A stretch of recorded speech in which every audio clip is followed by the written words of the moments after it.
What's going on, everybody? It is Greg. We are back in the garage for another video. Another vlog. What the heck? I don't even know what that was. Anyway, today the weather is a little bit not so hot. Not so hot. So what I want to do is first I want to remove this like paint protection, the door jamb protection on the Jetta here. See, it just collects dirt. I don't know why people put this on, but it looks worse than it is. So I'm going to try some heat in the heat gun and then peel it off. It's on both sides. Here, look how terrible that looks. Get that off completely. And then we are going to start removing the fender flares. And I'm probably going to do the rear bumper today, take that off. And then we're going to start sanding the texture. Because we are trying to go smooth. The plan is we're going to go smooth. So fender flares are going to be coming off. I'm not sure yet how I'm going to tackle the molding. But I want to see, it depends on how good the bumper tops come. If the bumper tops come off good, then I'll look into doing the molding, because I want to keep the Euro molding, the big ones that I have, but I need to figure out some kind of way to get the little edge pieces. Let me show you what I'm talking about. Okay, so Euro molding, they only come in 4 pieces. The US or the NA molding is 8.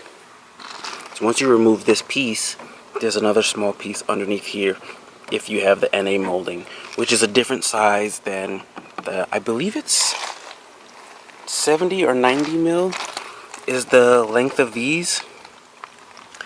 But when you remove this, if I could just pull a little bit, you could see that there's nothing behind it.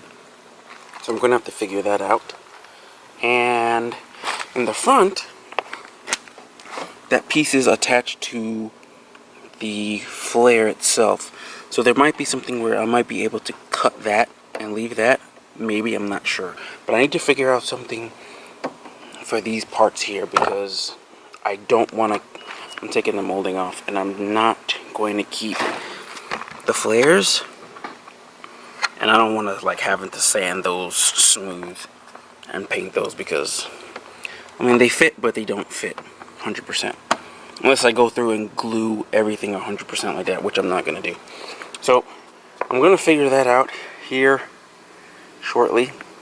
Maybe get the NA pieces and see how that works, or maybe see if I can get somebody to 3D print those pieces a little bit bigger to fit the fit those sections. But first things first, let's heat up the GLI and get that taken care of.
Well, it is breaking off in pieces.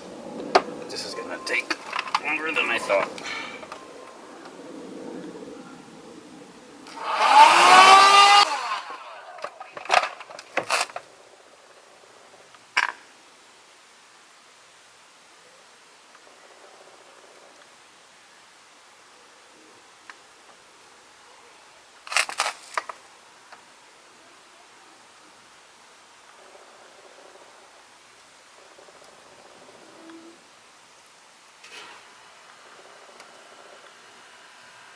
You can see that. It yellows and just gets dirty. Now, you should do the whole door, but if you're trying to do this, it just traps dirt and moisture. First driver door done. It already looks 100 times better. What I'll do now, go back with some quick detailer and a microfiber, and then just buff out the rest of the adhesive. As you can see, paint protection on the ground. Protect that. Okay, so got all of the paint protection off. Now all I need to do now is we're just going to get some quick detailer and a towel and wipe it off clean. Should all come off. It's just a little bit of residue here and there, and if there's any leftover residual glue, I can just hit it with like some Goo Gone or Goof Off, whatever that is, and it should all come right off. Alright, got everything cleaned up. Looking way better without black stripes going down on each door. Super thrilled about that. Everything's looking good. She does still need a wash, but now I got that permanent dirt stain completely off of the doors. So, before it gets too dark, let's get the rear bumper off of Christine and get it into the garage to start with surgery. Alright, had to make a quick dash to the store. We're back. The only thing you will need, from my recollection, in taking off the rear bumper is a 10mm socket and possibly a flat, no, battery's not dead, flat screwdriver. Oh man, I need to get new hood struts. Trunk struts. These are, I think, are toast, as this trunk weighs 1,000 pounds. I need to clean up a lot of stuff. Anybody need an airlift, air tank? Actually from Airlift, hit me up. 50 bucks. Sell it to you. Ship it to you on your dime. Let's see. You can tell I haven't been in here for months. This is just atrocious. Anyway, so you need to get your, well, if you needed it, there's 1, 2, 3, 4 bumper screw covers. These are gold. If you have these, guard these with your life. Not a lot of people have them, especially if you have texture tops. You're going to want to hold on to these because these are hard to come by. So what we're going to do with these, take these bad boys, put them right in the toolbox. Right there. Boom. Okay. Sometimes you got to do that stuff with your parts, otherwise you'll end up losing them and blah blah blah. But we're going to, on our endeavor, we're going to end up having to smooth those out as well. So, we have 10, 1, 2, 3, 4 there. You may or may not have one directly under the bottom here. If yours is connected, if it's not, then it's not. And then on the sides, you just have, where are you? These little clips. You can see right here. Whether you can pop them off the bumper or just bend them out. I've had good luck with bending them. The last time I did bend one after a long period of time, it did break on me. So you might want to take a small screwdriver and just pop the clip off completely and then yanking your bumper off. If you've only done this like once or twice, you should be okay with that plastic clip bending, but don't bend it too much. You only need to bend it a little bit to pry it off of the edge and then you're good. So Let me undo these bolts and then we'll get this bumper off.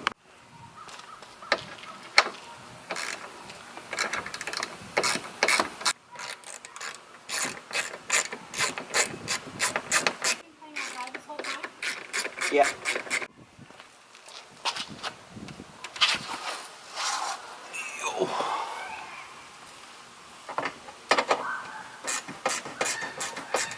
So this plastic edge here, what you need to do, you can grab it, push your bumper forward, and then just pull the bumper, and the clip comes off.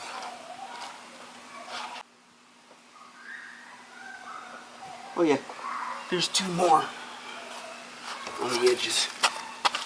This is what happens when you forget to do, or when you add all the bolts that are supposed to be there. Let me see if I can get you guys underneath.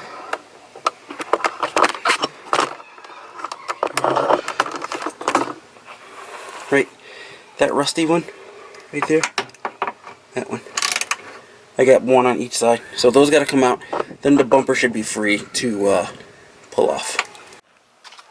So with those removed, this comes off very, very easily. There you go. You guys check this out. This was the cart left over from the new grill that we bought. Now it's a tad bit low on the edge, like it's just resting on the edge, but it holds the bumper up perfectly. And I'm burning a hole in my bumper, bro. Dang. I have an idea for that, to fix that, so that never happens again. So we have a little bit of damage. Let me turn on the light for you guys.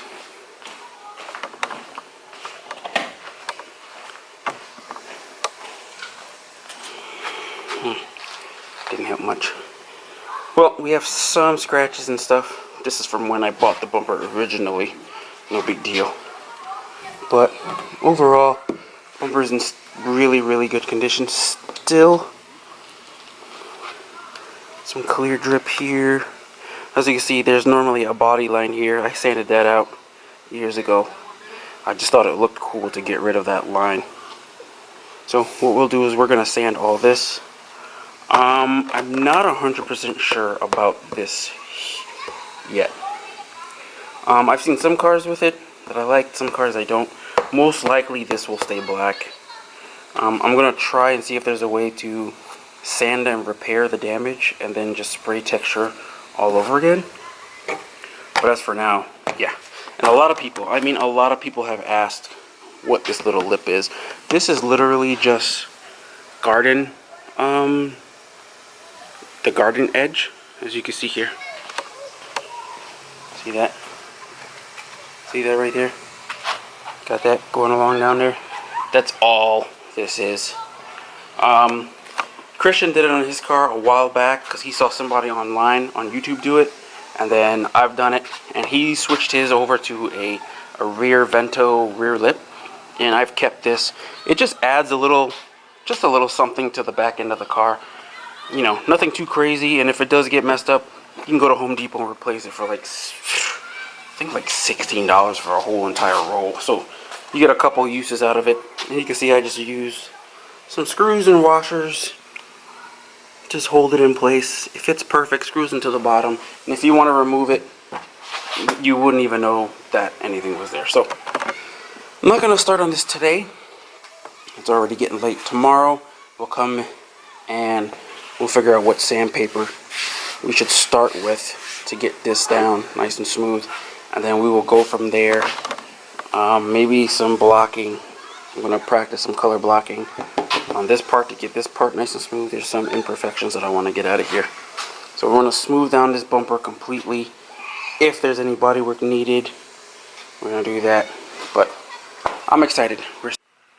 Yep, no rebar, because I had a Jetta before that had rebar and everything, and still, when it gets hit in the back, these cars are pretty much total. So weight savings or save the cost of having to buy one if you don't really want to. You can cut up your NA one to use it with the air bumper, but I just decided not to use it. My exhaust tips still looking good, a little dirty. See if you guys can pick up. Hold on. Did this years ago. I made some gloss. Come on, dude. Okay, let's see. Extra bright. Made some gloss VR6 decals. Got the VR6 there on both of them. So I did that years ago. People always ask, where do you get these tips? I believe I got these on eBay, Amazon, something like that. I asked a local muffler shop to do that, to cut them at, at the angle, and they said they couldn't do it. It was beyond their realm of thought. So I found them online and bought them. I just like the staggered look for some reason. I came up with that idea when we had the Mark V. The Mark V has a dual staggered exhaust tips, and I always liked them. So that's what I went with. Other than that, here's no damage. A little bit of dirt. Probably some rust. Some rust and rot here. You know, this car's been sitting outside for a long time. It's a Canadian car actually, so a little bit of rust and rot is not gonna be out of the norm. But it's not too much. I don't even think I used this part to hold anything on, so we're good for now. Anything worse, I'll just get it repaired. And then tomorrow what I'll do is I'll remove these. I'm going to leave the molding on because I don't want like holes in the doors with the rain. I'm going to remove probably the side skirts. And then we're going to go there piece by piece as we go along. From the back pretty much to the front. And then in between all that stuff, the interior, all the interior pieces are coming out. And yeah, all this fabric that I tried to wrap years ago, it's all sun faded. I'm gonna pull all this out, get it all cleaned up, and then paint all the trim and stuff black. So yeah, man, we're gonna be rolling on this project. Let me show you how the sun tears everything up in Florida. Supermade sticker. It just gets so hot that it starts to just cook it. Mark III Squad sticker. Seen better days. Dying. Let's see. This one. I need to get another one of these because I really like this sticker for some reason. The status error. So I'm going to hit them up, see if I can get another one of these. The sun killed that as well. So, I always liked having that sticker on the car for some reason. But, that's it for this one. Like I said, we're rolling on this project. We're just gonna keep steamrolling ahead. And in between that and what other projects I have left for the backyard, we need to get both of the dailies tinted, and then yeah, back to Christine because I might want to take her to Bug Jam. We'll see, depending on how fast this stuff goes. And hopefully I can get this body work and all this stuff squared away and done, let's say in a month or two, and then maybe I can have my buddy Omar paint the car and then put her back together, take her to Bug Jam. That's the plan for now. So we'll see what happens. Anyway, if you guys want to, you can subscribe to the channel. Plenty videos to come. Don't worry. We also got a huge project here that we're in the middle of, and then whatever pops up in between then. So I will see you guys next time in the garage. Peace.